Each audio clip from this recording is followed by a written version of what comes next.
Bonsoir et merci à tous de nous rejoindre pour la suite de Niveau de Soir avec le plateau de l'invité. Lucas Banqui, bonsoir et merci d'avoir accepté notre invitation. Bonsoir Charlotte, bonsoir à tous les fidèles téléspectateurs. Vous êtes journaliste et analyste politique. On va évoquer le dernier sommet de la CEDEAO axé sur le Niger. Justement, les dirigeants de la communauté économique des États de l'Afrique de l'Ouest se sont réunis ce jeudi à Abuja, au Nigeria, lors d'un sommet spécial axé sur le Niger, pays ayant récemment vécu un coup d'État militaire.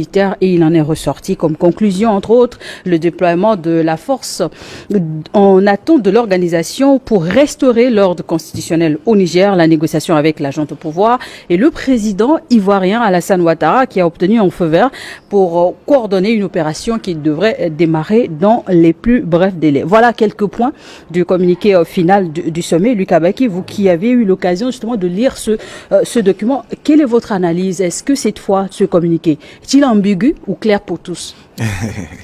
Non, je crois que, au regard de tous les faits que nous sommes en train de vivre, notamment dans le dossier nigérien, nous sommes en droit de conclure que l'Afrique est en train de vivre un tournant décisif de son histoire. Je crois que la dynamique de sa métamorphose consistant à s'affranchir définitivement des puissances occidentales impérialistes et conquérantes est désormais enclenchée une fois pour de bon. Et je crois que c'est un mouvement tout à fait irréversible. Quelles que soient les gesticulations et quelles que soient les complicités que ces puissances sont en train d'activer dans nos pays aujourd'hui, il me semble qu'en fait, on a entamé une voie de non-retour. Vous avez parlé tout à l'heure des propos tenus par le président ivoirien qui, après le sommet de la CEDEAO à Abuja, s'est donc déporté chez lui et il a cru utile donc de faire une conférence, un point de presse pour relater ce qui a été dit. Je l'ai vu dans une posture un peu comme celle des nègres de maison. Vous savez ce que c'est? Les nègres de maison, non. Dans l'histoire des négriers, en tout cas au moment des razzias négriers, les Blancs, lorsqu'ils sont arrivés sur nos territoires, afin de pouvoir rentrer dans les réalités, dans les secrets des peuples d'Afrique, avaient besoin de coopter certains citoyens d'Afrique, qu'ils essayaient de bichonner, d'habiller, de nourrir, et de les mettre en confiance de sorte qu'ils puissent révéler les secrets qui caractérisaient le sacré en Afrique. Et c'est ça qui a permis aux Blancs, précisément, de pouvoir rentrer dans nos réalités et donc de commencer à ramasser la sève juvénile vitale de l'Afrique. Et là, il y a eu des razzias négriers, etc., etc., etc. Voilà que après cela, on a connu des situations de colonisation où nos grands-parents ont héroïquement se sont héroïquement battus pour pouvoir conquérir ce que nous avons appelé l'indépendance. C'est-à-dire le principe d'avoir la liberté de pouvoir agir et de décider par soi. Ce combat a été caractérisé par la perte des vies humaines en Afrique, etc., etc. Mais il visait un objectif de libération de notre continent. Malheureusement, plus de 60 ans après, nous constatons avec beaucoup de désarroi que ceux-là qui se prévalent de ce titre de dirigeants de nos pays sont encore dans cette complicité mesquine et dans ce rôle des nègres de maison, consistant à travailler en connivence et en complicité étroite avec les puissances occidentales afin de galvauder et de trahir la confiance que nous avons investie en eux. En tout état de cause, on retient quoi de ce qui a été dit par le président Ouattara et qui dit donc que il recense les points retenus par le sommet, c'est que la CEDEAO a décidé de déclencher la guerre contre le Niger et son peuple. J'ai envie qu'on s'attarde un peu sur ce concept de la guerre. Qu'est-ce que c'est? Je le perçois comme toute activité subversive visant à révéler la face primaire, animale, sauvage et périphérique de l'être humain. Pourquoi? Précisément parce que lorsque vous recourez aux armes, à la violence, à l'agressivité, c'est que vous avez échoué du point de vue de l'usage des facultés inhérentes à l'être humain. La CEDEAO se précipite sur cette piste. Mais bien sûr, bien sûr. C'est-à-dire qu'en fait, qu'est-ce qui caractérise l'espèce humaine? C'est d'abord le bon sens et la raison. C'est la capacité de raisonner, d'articuler, de persuader les gens et de faire en sorte à les déterminer à des actions porteuses. Les dirigeants ont cette mission, en fait, de gouverner. Gouverner, c'est-à-dire d'éclairer un peuple et de l'ouvrir vers des actions, des perspectives heureuses qui permettent de préserver l'écosystème social, amenant chaque citoyen à se sentir à l'aise, etc.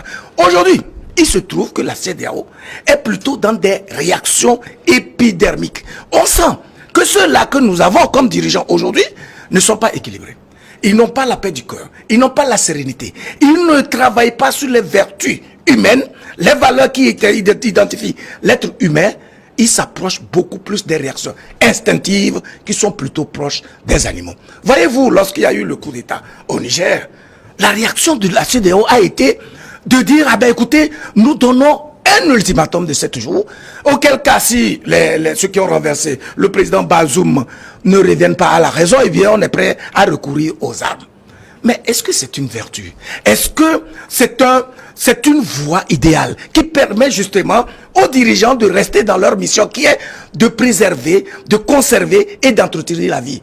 Le recours aux armes veut dire tout simplement qu'on veut tuer des gens, qu'on veut tuer des citoyens d'un peuple en vue de sauver un camarade, un ami, le président Bazoum, qui a été renversé sans effusion de sang. Et donc, aujourd'hui, la CEDEAO nous fait comprendre qu'elle est prête à utiliser des armes qui ne sont même pas fabriquées en Afrique, qui sont donc fournies par les conquérants d'hier, qui ont fabriqué l'arme dans le but, justement, de décimer la vie sur nos continents en vue de conquérir les ressources qu'ils considèrent comme étant des richesses pour sauver leur industrie, leur vie, etc. Et vis-à-vis des textes, la CEDEAO est-elle en droit de recourir à cette option d'intervenir militairement ou pas? Vous faites bien de recourir aux textes. Je crois que vous avez lu la charte de la CEDEAO ainsi que le protocole additionnel. Où avez-vous vu un élément qui dit que lorsqu'il y a un renversement de pouvoir dans un pays, il faut prendre des mesures économiques, financières et sociales contre un pays? Aujourd'hui, les sanctions qui ont été prises contre le Niger rappellent tristement les mesures qui avaient été prises contre le Mali lorsque le président Assimi Goïta avait pris le pouvoir et qui avaient amené les autorités maliennes à recourir à la Cour de justice de l'UEMOA. C'est quoi une Cour de justice? C'est une institution qui a été mise en place par cette communauté, qui est financée par l'argent du contribuable de cette communauté, en vue de faire quoi? D'œuvrer pour le règne de l'équité, de la justice et puis donc de tout ce qui permet de réguler la société de sorte que chaque citoyen de cette communauté-là puisse se sentir à l'aise et en confiance pour vivre comme il se doit. Lorsque tu es triché, c'est la justice qui doit pouvoir trancher. Cette justice a dit tout simplement qu'il fallait suspendre ces sanctions-là parce qu'elles sont illégales et qu'elles ne reposent sur aucun principe, ni juridique, ni judiciaire, ni social, ni même moral. Mais la CEDEAO n'avait pas obtempéré. Et comble de malheur, aujourd'hui, il y a encore un coup d'État au Niger et puis elle corse même ces mêmes mesures. Ça vous dit quoi? Ça veut dire qu'au bout du compte, nous avons des dirigeants qui ne sont pas disciplinés, qui ne sont pas cohérents, qui ne peuvent pas diriger par l'exemple. Or, la mission du dirigeant, c'est de faire en sorte à entretenir les valeurs qui permettent le vivre ensemble. Toutes les décisions qui sont prises aujourd'hui par la CEDEAO participent à diviser les sociétés africaines et à faire en sorte qu'il y ait une émergence incroyable et pernicieuse de l'individualisme. Les dirigeants, malheureusement, en viennent à personnaliser des sujets. Prenez le cas des 3 pays où il y a eu les coups d'État. Un coup d'État, c'est un coup d'État, non? Il y en a eu au Mali, il y en a eu au Burkina Faso, il y en a eu en Guinée, il y en a aujourd'hui au Niger. Et vous verrez que toutes les fois qu'il y a un coup d'État, les mesures ne sont pas les mêmes. L'histoire retiendra donc que nos dirigeants, sur un coup de tête, selon les ressentis, selon les injonctions, selon les instructions qu'ils reçoivent des puissances impérialistes, notamment de la France, ils réagissent au cas par cas.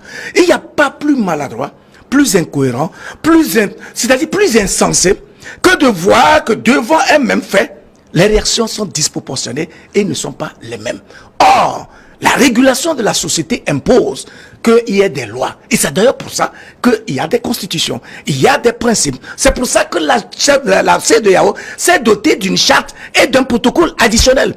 Il suffit pour un dirigeant discipliné, cohérent, visionnaire, d'appliquer simplement les lois, en tout cas tout ce qui a été défini et qui a fait l'objet d'un travail en amont des gens qui sont sensés et équilibrés. Donc, nos dirigeants sont si inquiets, sont angoissés qu'ils prennent des décisions iniques, cyniques et sadiques. Vis-à-vis de quoi? D'un peuple, des citoyens qui ne demandent en réalité. En même temps, Lucas Baki, c'est le 4e coup d'État en seulement 2 ans. La CEDEAO ne crée-t-elle pas un peu un ras-le-bol? Mais pourquoi y a-t-il de ras-le-bol à partir de l'instant où cette communauté-là, au moment où on l'a créée en 1975, s'est défini une vision, a un objectif qui est clair, qui est donc de travailler en sorte à avoir un épanouissement réel dans cet espace, à faire en sorte que, à construire une certaine économie, un développement, etc., etc. Si aujourd'hui, plus de 45 ans après la mise en place de cette institution, on en vient à vivre encore des situations de coup d'État, ça veut dire que c'est une révélation parfaite de la faillite de ces dirigeants-là, qui ne ont pas été capables de matérialiser cette vision-là et qui se comportent malheureusement en véritable traître contre les peuples et leurs aspirations profondes. La vérité, c'est que aujourd'hui, nos dirigeants nous montrent clairement qu'ils n'ont pas compris leur mission, ils n'ont pas compris leur vision, ils n'ont pas compris ce que le peuple attend d'eux. Et donc, du coup, ils sont dans des ressentis négatifs périphériques. Et ils nous donnent qu'en fait, ils n'ont rien de spirituel, ils n'ont aucune capacité de sacrifice pour pouvoir impacter leur environnement par leur capacité de raisonnement, par leur inspiration, par leur équilibre. Mais c'est un drame total. Mais dans tous les cas, heureusement, il y a un éveil de conscience au sein de la masse qui fait que, quelles que soient les circonstances et quoi qu'il arrive, les dirigeants n'auront pas de raison. Ils ne vont pas avoir la préséance sur cette aspiration-là. Et donc, c'est une certitude que si les dirigeants ne vont pas à la racine pour revisiter les causes qui expliquent aujourd'hui ces renversements des régimes par des voies détournées, ce mouvement, malheureusement, va continuer. Parce qu'en réalité, au bout du compte, ce qu'on cherche, c'est l'affranchissement des peuples d'Afrique et leur capacité à assumer leur souveraineté. J'entends par souveraineté la capacité pour un pays de décider par lui et pour lui, dans l'intérêt bien compris de ceux dont son peuple a besoin. Et donc, c'est pour ça que j'accepte, je suis très, très friand de cette triptyque adoptée par les dirigeants maliens qui dit que d'abord, il faut travailler pour préserver et respecter la souveraineté du peuple malien, de faire en sorte, et donc, une fois que vous parlez de la souveraineté, vous comprenez que vous devez avoir cette lucidité de poser le vrai diagnostic sur les défis qui se posent à votre peuple. Parce que notre vocation, en fait, c'est de vivre. C'est de répandre notre existence et de faire en sorte que cette vie-là soit préservée, entretenue, aussi bien la nôtre que celle du voisin, de tri, etc., etc. Et donc, vous devez pouvoir faire des choix lucides en fonction des intérêts qui permettent de participer à construire la vie.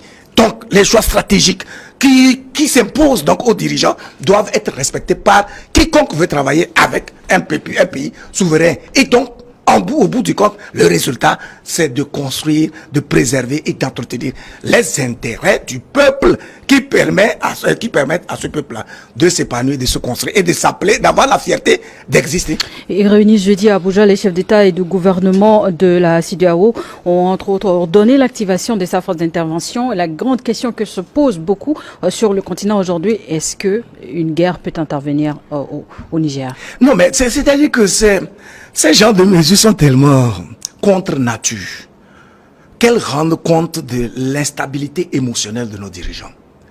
Et du coup, ils sont plutôt dans le sensationnel et ils sont dans des déclarations qui relèvent d'une vue d'esprit, sans aucune emprise sur le réel.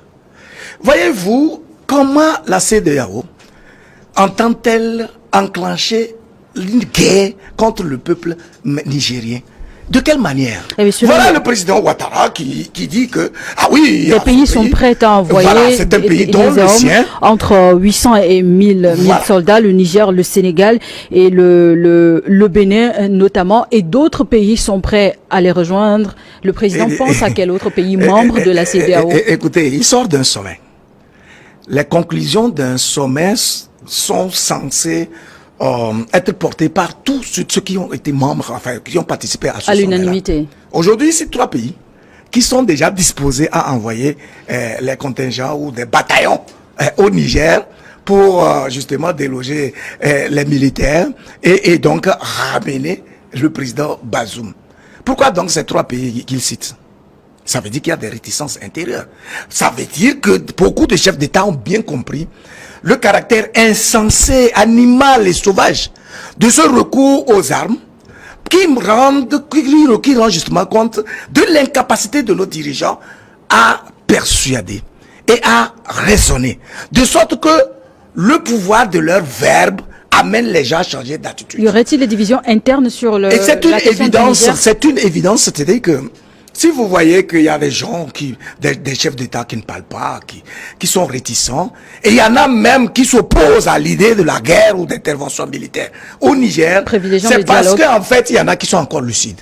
Il y en a qui sont contraints de ne pas parler parce qu'ils savent que bon, il y a des difficultés, mais ils sont conscients de ce que c'est une voie sans issue. Parce qu'on ne peut pas comprendre ce recours aux armes, aujourd'hui en ce 21e siècle, sur un continent qui est en train de se chercher du point de vue, du point de vue de la vie même de ce peuple, dans la précarité absolue. Vous recourez à des instruments qui ont été fabriqués par des conquérants, dans le but justement de venir vous intimider, vous inféoder. Et c'est ça, c'est sur ces instruments-là que vous recourez. Or, le leader, c'est celui-là qui a cette capacité du sacrifice et qui révèle le mieux les valeurs morales, les valeurs spirituelles, les valeurs intellectuelles par lesquelles il montre l'exemple à tout un peuple. Si nos dirigeants ne sont pas capables de gouverner aujourd'hui par l'exemple, ils vont devenir ridicules. Pourquoi? Parce que la connaissance est déversée partout. Ils ont cette maladresse de penser que le fait qu'ils soient dirigeants leur revêt d'un coup une suprématie en termes de connaissance, d'intelligence. Non mais c'est faux.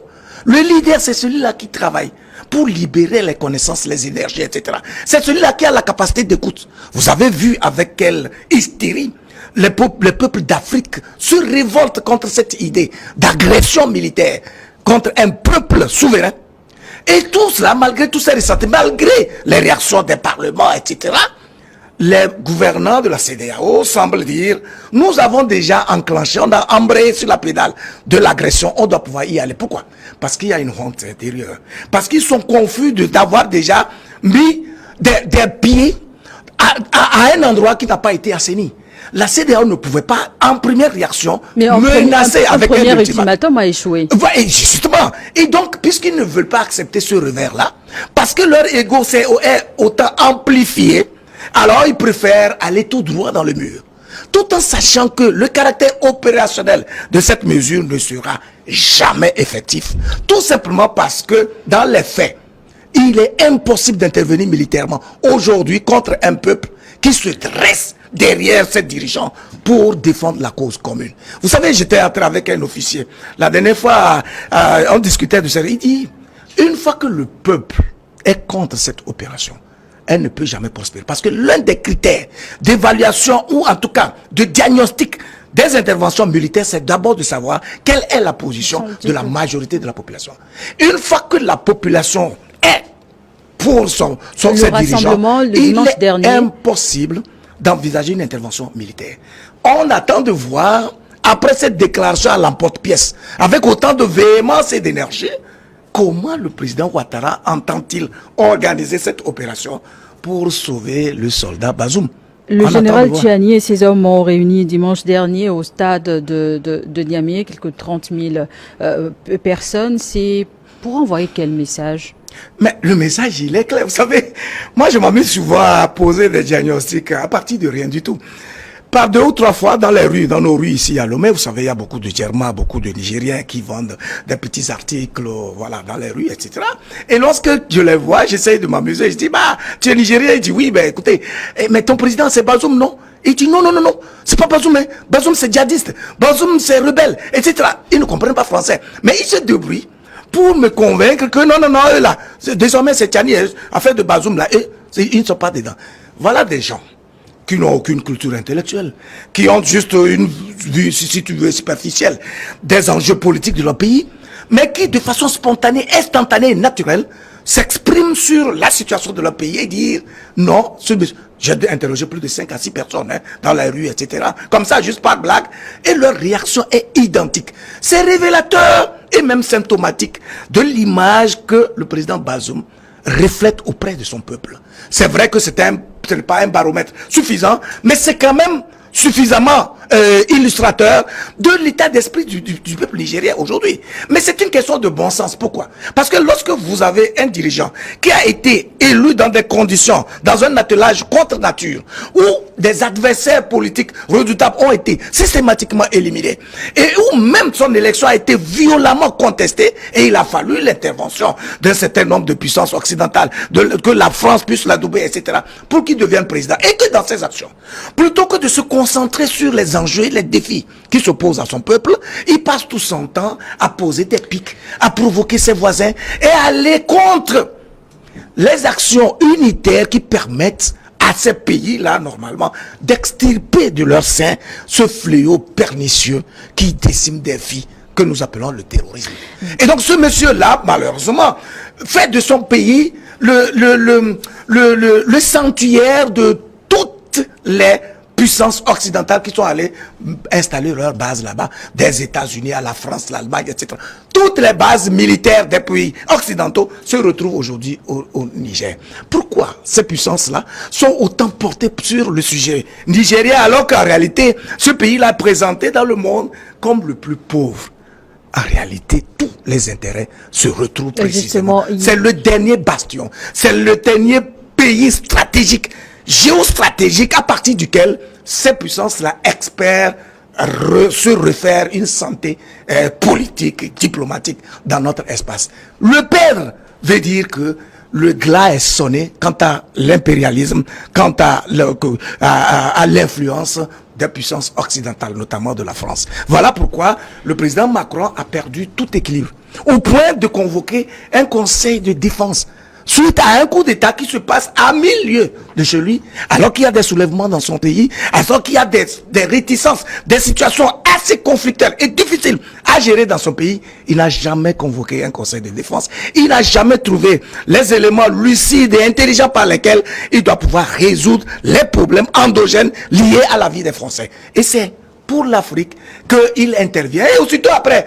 le sommet de la CEDEAO, il est le premier à dire, je soutiens fermement les initiatives qui ont été prises. Voilà, c'est les deux pays qui aujourd'hui incarnent l'hégémonie, l'impérialisme et l'attitude conquérante des puissances occidentales. Et même, vous allez voir qu'à un moment donné, eux-mêmes, ils seront divisés parce que quand les États-Unis se rendront compte en réalité que la position de la France n'est plus soutenable dans nos pays, là, les États-Unis, comme d'autres pays, vont finir par la contourner parce qu'en fait, ils ont passé tout leur temps à lui sous-traiter les questions de nos pays. Mais dès lors que la France aujourd'hui n'a plus d'image porteuse en Afrique, ils vont se diviser entre eux. Et puis cela ne fait que participer à leur effondrement dans notre espace. 15 jours après le coup d'État, les militaires au pouvoir à Niamey viennent de nommer un Premier ministre. Un gouvernement de 20 membres a également été constitué.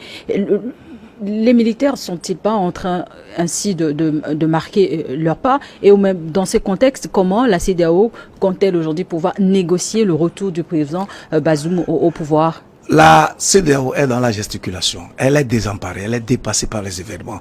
Elle n'a pas de solutions pratiques. Parce qu'en fait, elle n'a pas compris que son rôle devait être un rôle d'anticipation. L'organisation martèle toujours sur le retour au pouvoir du président Bazoum. Qu'on va préciser qu'il n'a toujours pas encore démissionné. On n'a pas besoin de sa démission. Il a été démis de ses fonctions, de fait, aussi bien par son peuple que par son armée. Mais vous n'êtes pas surpris quand même que ce soit la garde présidentielle, c'est-à-dire l'élite militaire formée exclusivement pour protéger la personne du président de la République qui se retourne contre la personne. Ça veut dire qu'en réalité, il a fini de présenter des carences, des manquements qui montrent qu'il n'a aucun soutien. Parce que normalement, son dernier rempart, c'est sa garde rapprochée, c'est sa garde présidentielle. Et si cette garde présidentielle, au-delà de tous les soulèvements sociaux qu'il y a eu au Niger, et tout ce qu'il y a eu comme ressenti négatif, réaction, etc., qui dénonçait la gouvernance de Bazoum, si cette garde-là en vient à déposer son maître, ça veut dire que Bazoum n'était vraiment pas pour les intérêts du peuple nigérien, en tout état de cause. La CEDEAO n'a que ses yeux pour pleurer. Parce que malgré ses gesticulations, malgré ses péroraisons tonitruantes, il n'y aura rien qui va ramener, qui va convaincre les Nigériens de ce que les dirigeants actuels doivent renoncer à ce qu'ils ont déjà enclenché et qui a acquis l'approbation systématique de la majorité du peuple nigérien. Pourquoi? Parce qu'en réalité, ce qu'ils sont en train de prôner, en tout cas ce qu'ils sont en train de défendre, c'est le bien commun. Pourquoi? Parce que depuis des années, depuis que nos pays ont proclamé leur indépendance, il y a eu des accords coloniaux, il y a des relations pernicieuses et pécamineuses entre la France et ses anciennes colonies qui empêchent systématiquement le développement de nos pays. Et aujourd'hui, si on a des leaders qui s'inscrivent dans cette dynamique de couper ces fils-là et d'amener nos peuples à décider par eux, à assumer leur souveraineté, à vivre leur liberté et à faire face aux défis auxquels qui se présentent à eux, en vue de trouver des solutions endogènes pour assumer leur identité, je ne vois pas quelle force extérieure, quelle injonction pourrait amener ce peuple-là à changer de position. La CEDEAO maintient sa position de pression sur les militaires, par également les sanctions sont toujours prises en compte. La CEDEAO au sommet compte toujours explorer la voie diplomatique avec les militaires. Quelle est la médiation actuellement à Niamey? C'est fantastique. Moi, je revois encore le président Ouattara au sommet de ses 80 ans et plus, afficher des simagrées dans une communication comme celle qu'il a produite à la suite du sommet de la CEDEAO, où il donne le sentiment que c'est à leur corps défendant qu'ils ont été amenés à prendre des sanctions contre le peuple nigérien. Or, en réalité, ils savent très bien que ceux-là qui sont en train de viser, c'est-à-dire les nouveaux dirigeants nigériens, ne sont aucunement impactés par ces sanctions-là. C'est tellement inintelligent. Et qu'on se demande, mais pourquoi les gens sont dans cette position de poser des actes aussi abscons, qui consistent à punir un peuple qui en réalité n'a rien fait. L'objectif, c'est de créer un soulèvement à l'interne. Mais il y a beaucoup de pays qui ont subi des sanctions, dont mon pays, le Togo. En 1993, l'Union européenne a suspendu sa coopération ici, avec cet objectif de créer justement une situation ingouvernable, etc. Le pays a résisté pendant 13 ans. Et l'Union européenne, à un moment donné, a été obligée de reprendre la coopération, sans que le régime du Togo ne tombe. Oui, Ce qui veut dire tout simplement... Dans un Niger où la population vit avec un peu plus de $2 par jour, sont-ils dans la capacité de tenir longtemps? Écoutez, ces genres de mesures ne font que renforcer le sentiment patriotique. Ils poussent justement, ces sanctions-là, poussent le peuple à utiliser son énergie du désespoir. C'est-à-dire qu'à partir de l'instant où ces dirigeants et leur peuple se rendent compte qu'ils ne peuvent plus compter sur aucun partenaire fiable au plan international, ils se rendent compte qu'ils sont laissés à leur propre sort, ils reprennent les réflexes qui nous sont d'ailleurs imposés naturellement. Moi, j'ai envie que nos dirigeants se disent qui sont les premiers hommes qui sont descendus sur terre. Quand vous êtes premiers hommes, vous êtes dans une jungle où vous ne devez compter sur personne. Qu'est-ce que vous faites alors que vous êtes appelés à vivre? Vous allez réfléchir à comment faire pour trouver des solutions à votre besoin d'existence. C'est ce qui va arriver. Et justement, à Niamey, quelles sont les stratégies du pouvoir actuel pour faire face aux sanctions qui pèsent lourdement sur le plan économique? Ce n'est même pas un problème. Vous savez, nous avons tendance à nous inquiéter de la pauvreté matérielle. En fait, le vrai problème dont nous souffrons en Afrique ici, ce n'est pas tant la pauvreté matérielle. C'est le fait qu'on nous ait enlevé dans notre esprit, notre capacité à croire en notre intelligence, en notre richesse intellectuelle, spirituelle, morale, etc., etc. Parce que c'est par là que part le principe de la création de la richesse. Écoutez, prenez Dubaï. Dubaï, c'est un désert, non? Mais aujourd'hui, qu'est-ce que le peuple saoudien a fait de Dubaï au point où il devient un carrefour touristique pour tous les peuples du monde? C'est leur intelligence qu'ils ont utilisée pour justement transformer cet environnement-là en un environnement paradisiaque. Donc, ce qui veut dire tout simplement que même si le Niger est envahi par le désert, sous le sable aussi fin, il y a beaucoup de richesses. Il y a des potentialités qui sont là. Il y a l'uranium, il y a beaucoup de richesses dans le sous-sol nigérien. Mais l'esprit du Nigérien ne s'est pas accroché à cela, il n'a pas considéré cela comme étant des éléments ou bien des ressources qu'il peut capitaliser. Simplement parce que le blanc a fait en sorte à mettre dans notre esprit un doute et nous faire croire que nous n'avons pas cette capacité de réfléchir pour avoir la science infuse permettant de capitaliser, de matérialiser, etc. tout ce que nous avons dans notre environnement. Mais alors, en vérité, Dieu n'est pas aussi idiot pour nous créer dans un environnement où il n'y a rien que nous puissions transformer pour garantir notre vie. Vous voyez? Donc, il faut comprendre que si les gens ont pu transformer leur désert en des paradis, les gens ont utilisé la mer pour faire des terres où ils cultivent, etc. et nourrissent leur peuple, c'est que nous avons ce défi devant nous, surtout qu'aujourd'hui il est révélé que aussi bien notre sous-sol que notre sol, que notre environnement, le climat, le soleil, etc., les fleuves, etc., ce sont des atouts inestimables qui doivent provoquer le déclic de l'épanouissement, du développement de l'Afrique, mais à condition qu'il commence à croire en lui, en son intelligence et en sa capacité à transformer son environnement. Les possibilités de sortie de crise à Il faut revenir aux facultés humaines qui consistent d'abord à raisonner, à analyser, à être objectif, à être honnête, à être sincère. Quand vous êtes droit dans vos bottes et vous êtes un homme de conviction et de vision, votre parole a un pouvoir impactant. Voyez, lorsque nous raisonnons comme ça, à une émission, si au bout du compte, vous vous rendez compte qu'à travers les commentaires, 80% ou plus adoubent ce que vous dites, ça veut dire que vous êtes dans la vérité. Ça veut dire que ce que vous dites là peut convaincre les autres et les déterminer à une action. Voilà ce que nous attendons de nos dirigeants. Est-ce que les positions qu'ils prennent permettent de convaincre leur masse, la population pour lesquelles, au nom de qui ils parlent?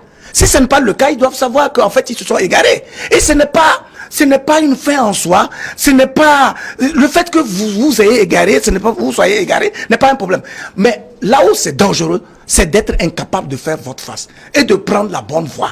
Parce que vous avez un ego tellement amplifié et vous pensez que parce que vous êtes président, donc vous êtes intouchable. C'est ce qui fait que malheureusement ils subissent des coups d'État. Il faut qu'ils reviennent à leur faculté d'être humains, qui les différencie des autres espèces de la nature. Aujourd'hui, c'est l'Afrique, c'est le président de la CEDEAO qui prête le flanc à l'exercice des conquérants permettant justement de diviser, de fractionner et de continuer à régner dans nos territoires. C'est quand même incongru et très maladroit. Merci Lucas Baki d'avoir accepté de répondre à nos questions. Merci à vous de nous avoir suivis. On va marquer une courte pause pour une nouvelle édition du journal et la suite de New Haute Soir. Ce sera avec Guillaume Rowe pour le plateau de Regard Croisé.